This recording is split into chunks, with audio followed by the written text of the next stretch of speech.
Fala galera, beleza? Aqui é o Gustavo, espero que todos estejam bem. Vamos dar sequência à leitura da Bíblia em 365 dias, aqui na Bíblia 365, versão NVI. Hoje, a leitura do dia 12 de junho, leitura número 163. A porção do Velho Testamento está aqui em 1 Reis 9:1 a 10:29. Quando Salomão acabou de construir o templo do Senhor, o palácio real e tudo mais que desejara construir, o Senhor lhe apareceu pela segunda vez como lhe havia aparecido em Gibeon. O Senhor lhe disse: ouvi a oração e a súplica que você fez diante de mim. Consagrei este templo que você construiu, para que nele habite o meu nome para sempre. Os meus olhos e o meu coração estarão sempre nele. E se você andar segundo a minha vontade, com integridade de coração e com retidão, como fez o seu pai Davi, se fizer tudo o que ordeno a você, obedecendo aos meus decretos e às minhas ordenanças, firmarei para sempre sobre Israel o seu trono, conforme prometi a Davi, seu pai, quando lhe disse: nunca faltará descendente para governar Israel. Mas, se você ou seus filhos se afastarem de mim e não obedecerem aos mandamentos e aos decretos que lhes dei, e prestarem culto a outros deuses e adorá-los, desarraigarei Israel da terra que lhes dei, e lançarei para longe da minha presença este templo que consagrei ao meu nome. Israel se tornará então objeto de zombaria entre todos os povos. Embora este templo seja agora imponente, todos os que passarem por ele ficarão espantados e perguntarão: por que o Senhor fez uma coisa dessas a essa terra e a este templo? E a resposta será: porque abandonaram o Senhor, o seu Deus, que tirou os seus antepassados do Egito, e se apegaram a outros deuses, adorando-os e prestando-lhes culto. Por isso o Senhor trouxe sobre eles toda esta desgraça. Depois de 20 anos, durante os quais construiu estes dois edifícios, o templo do Senhor e o palácio real, o rei Salomão deu 20 cidades da Galileia a Hirão, rei de Tiro, pois Hirão lhe havia fornecido toda a madeira de cedro e de pinho e o ouro que ele precisou. Mas, quando este veio de Tiro para ver as cidades que Salomão lhe dera, não gostou. Que cidades são essas que tu me deste, meu irmão? Ele perguntou, e as chamou Terra de Cabul, nome que elas têm até hoje. Hirão tinha enviado ao rei 4.200 quilos de ouro. O rei Salomão impôs trabalhos forçados para que se construísse o templo do Senhor, seu próprio palácio, o Milo, o muro de Jerusalém, bem como Razor, Megido e Gézer. O faraó, rei do Egito, havia atacado e conquistado Gézer. Incendiou a cidade e matou seus habitantes, que eram cananeus, e a deu como presente de casamento à sua filha, mulher de Salomão. E Salomão reconstruiu Gézer. Ele construiu Bet-Horon Baixa, Baalate e Tadmor, no deserto dessa região, bem como todas as cidades armazéns e as cidades onde ficavam os seus carros de guerra e os seus cavalos. Construiu tudo o que desejou em Jerusalém, no Líbano e em todo o território que governou. Salomão recrutou para o trabalho forçado todos os não-israelitas, descendentes dos amorreus, dos hititas, dos ferezeus, dos heveus e dos jebuseus, que não tinham sido mortos pelos israelitas, e esses povos continuam nesse trabalho até hoje. Mas Salomão não obrigou nenhum israelita a trabalhos forçados. Eles eram seus homens de guerra, seus capitães, os comandantes dos seus carros de guerra e os condutores de carros. Também eram israelitas os principais oficiais encarregados das construções de Salomão. 550 oficiais que supervisionavam os trabalhadores. Somente depois que a filha do faraó mudou-se da cidade de Davi para o palácio que Salomão havia construído para ela, foi que ele construiu o Milo. 3 vezes por ano, Salomão oferecia holocaustos e sacrifícios de comunhão no altar que havia construído para o Senhor, e ao mesmo tempo queimava incenso diante do Senhor. E Salomão concluiu o templo. O rei Salomão também construiu navios em Ezion-Geber, que fica perto de Elate, na terra de Edom, às margens do Mar Vermelho. E Hirão enviou em navios os seus marinheiros, homens experimentados que conheciam o mar, para trabalharem com os marinheiros de Salomão. Navegaram até Ofir e de lá trouxeram 14.700 quilos de ouro para o rei Salomão.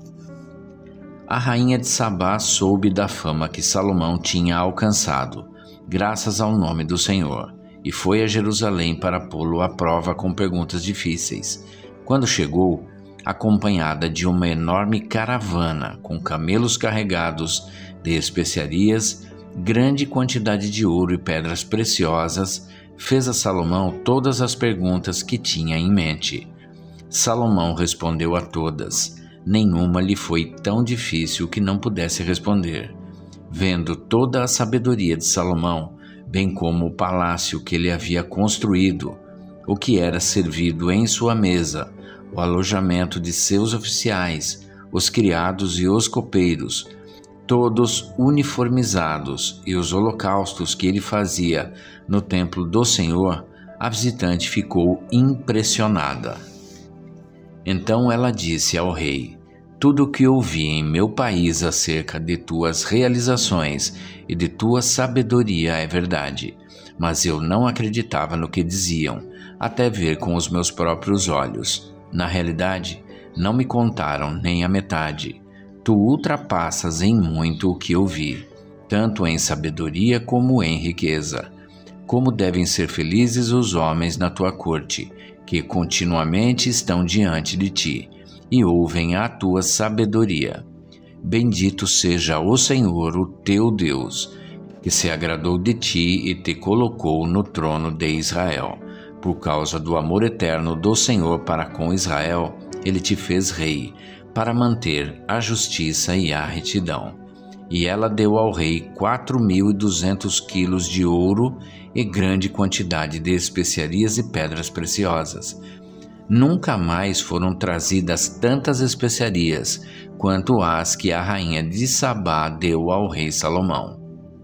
Os navios de Hirão, que carregavam ouro de Ofir, também trouxeram de lá grande quantidade de madeira de junípero e pedras preciosas. O rei utilizou a madeira para fazer a escadaria do templo do Senhor e a do palácio real, além de harpas e liras para os músicos. Nunca mais foi importada nem se viu tanta madeira de junípero. O rei Salomão deu à rainha de Sabá tudo o que ela desejou e pediu, além do que já lhe tinha dado por sua generosidade real. Então, ela e os seus servos voltaram para o seu país. O peso do ouro que Salomão recebia anualmente era de 23.300 quilos, fora os impostos pagos por mercadores e comerciantes, por todos os reis da Arábia e pelos governadores do país. O rei Salomão fez 200 escudos grandes de ouro batido, utilizando 3,6 kg de ouro em cada um. Também fez 300 escudos pequenos de ouro batido, com 1,8 kg de ouro em cada um. O rei os colocou no palácio da floresta do Líbano. O rei mandou fazer ainda um grande trono de marfim revestido de ouro puro. O trono tinha 6 degraus, e o seu encosto tinha a parte alta arredondada. Nos 2 lados do assento havia braços, com um leão junto a cada braço.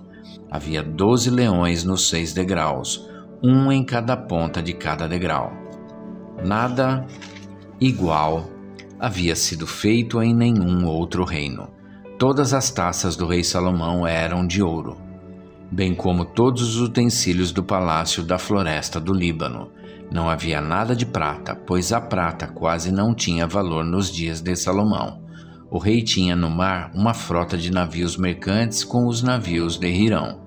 Cada 3 anos a frota voltava trazendo ouro, prata, marfim, macacos e pavões. O rei Salomão era o mais rico e o mais sábio de todos os reis da terra.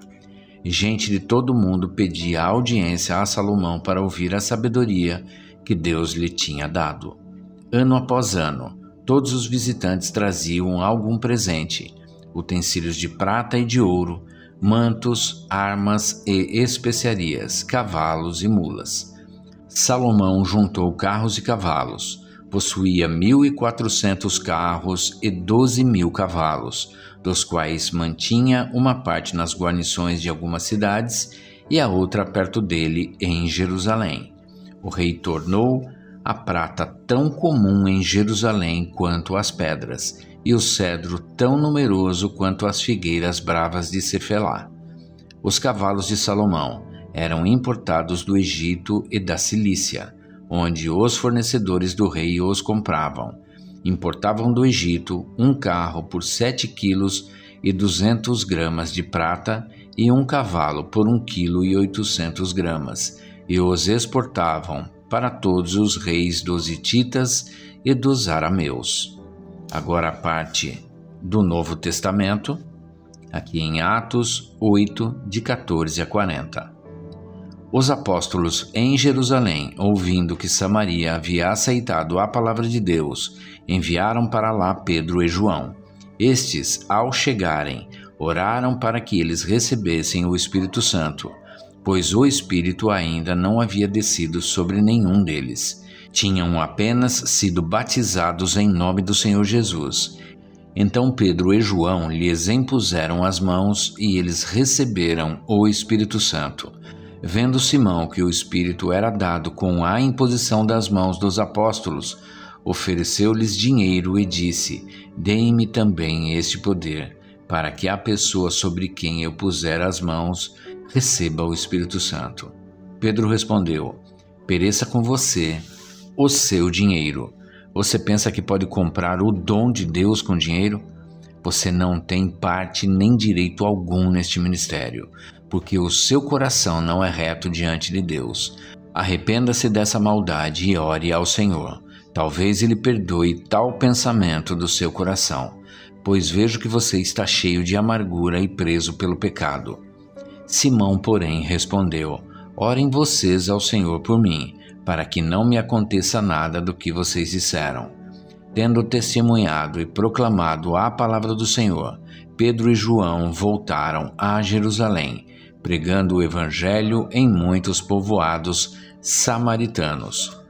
Um anjo do Senhor disse a Filipe: Vá para o sul, para a estrada deserta que desce de Jerusalém a Gaza. Ele se levantou e partiu.